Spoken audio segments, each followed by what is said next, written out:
Life is unfair. Diba? Deal with it. Actually, those were the words of my friend na he casually said it one day. And at that time, I nodded along. Parang, alam mo, nag-agree. Half smiling, not really thinking about it.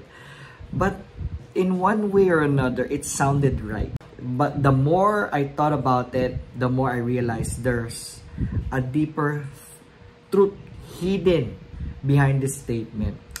And it is something that hits us in different seasons of our lives.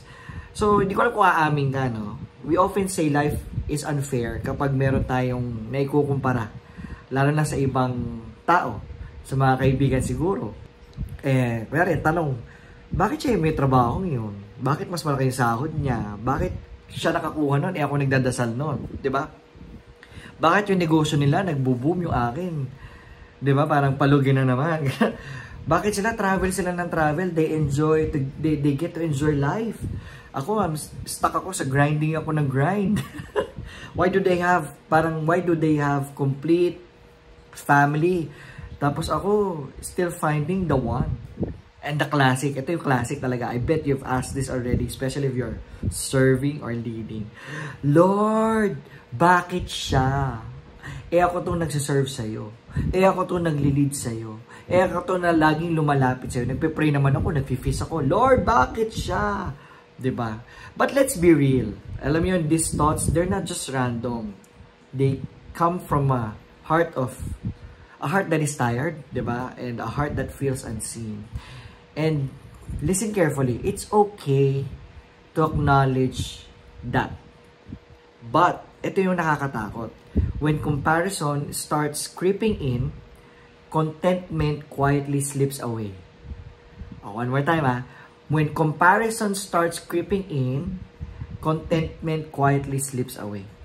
The moment we begin measuring ourselves against the success of others, we become blind of what we have. Yung mga blessing na meron tayo, hindi natin nakikita. Kasi lagi natin hinahanap kung ano yung wala sa atin. Lagi natin hinahanap kung ano yung meron ng iba. We shift our eyes from the blessing of other people. We forget that our journey is unique.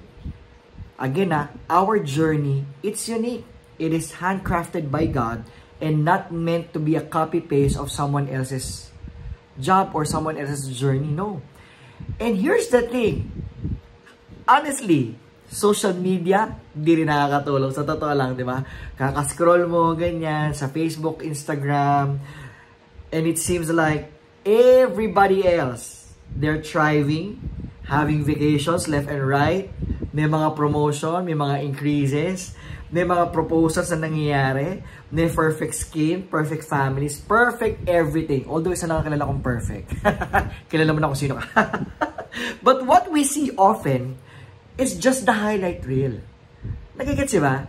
Yung nakikita natin sa mga posts, nakikita natin sa reels, nakikita natin sa IG, highlight na yun eh. We didn't see yung naging pagod nila, yung naging struggle, yung mga difficulties, yung mga iyakan, di ba? Yung mga naging lungkot, how they overcome yung mga trinabaho nila, di natin nakikita yun.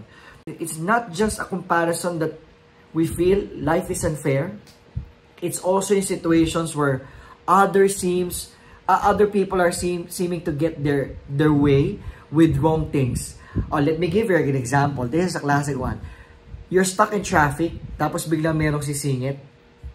Yung hindi marunong pumilya, tapos biglang, okay, di ba? Parang, okay, pwede pala yun. Yun yung naglalaro sa isip mo eh. O kaya, sobrang traffic, bigla kami nakita, oy, nag-counterflow. Tapos ang daming sumunod. Tapos ikaw parang inisip mo, di wow. Di ba? Parang sasabi mo, okay, kung ginawa nila, edi gagawin ko rin. Bakit hindi ako pwede, di ba? And just like that, in a snap, your values, they were put to the test. You start to ask, is it really worth it? Being honest, being kind, being patient, when others are thriving by being the opposite, where they're doing the opposite thing, di ba? And that's the real challenge. Not just accepting life's unfairness, but not letting it change who you are. Let me say that one more time. It's a real challenge. Not just accepting life's unfairness, but not letting it change who you are. You know who you are. You know your values. You know your moral compass, di ba? Life will never be perfectly fair. People will cut lines. Some people will lie just to get ahead. Some will cheat just to be successful. And yes, some people who will do everything just to get ahead. Kahit nakakatapak ng iba. Ito yung totoo. Some people are doing honest jobs, honest thing, yung tama, tuwid, they do everything right, and yet they still suffer. But here's the game changer. Listen carefully, okay? God is not unfair. God is good.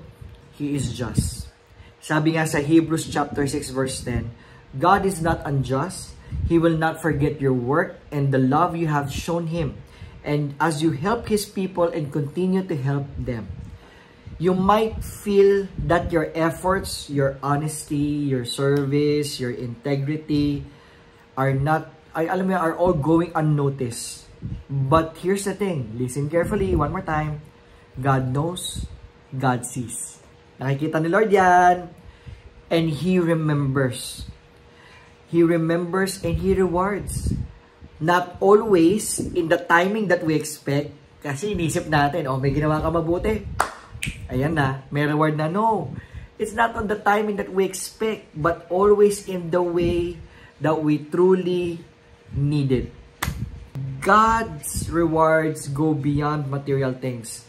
Sometimes, the peace you have, the deep joy in your heart, the love of true friends and family, the contentment in your soul, those are blessings that money cannot buy.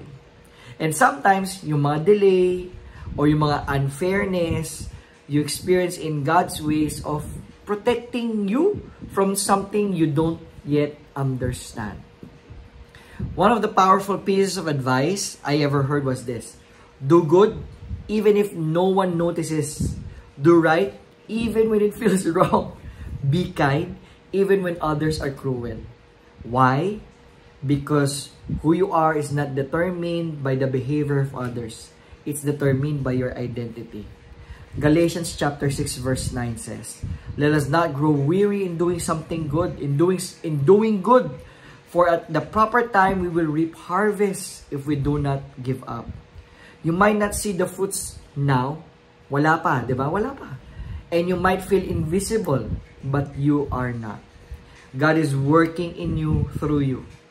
I remember this funny story, but it's a real one. There was once a man. Nagbalik siya ng wallet na may lamang 5,000 pesos. The owner thanked him and gave him what? A donut. Just one donut.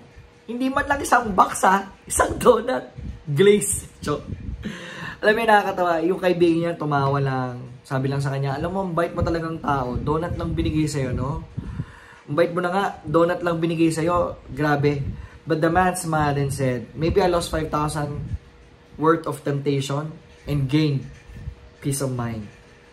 My dear brothers and sisters, sometimes doing right won't make you rich. It won't. But it will make you whole. It will align you to who you really are. And that's the kind of wealth no one can ever steal. So what do we do when life feels unfair? We keep shining. We keep loving. We keep helping. We keep being the person that God called us to be. Not because it's easy, but because it's who we are in Christ.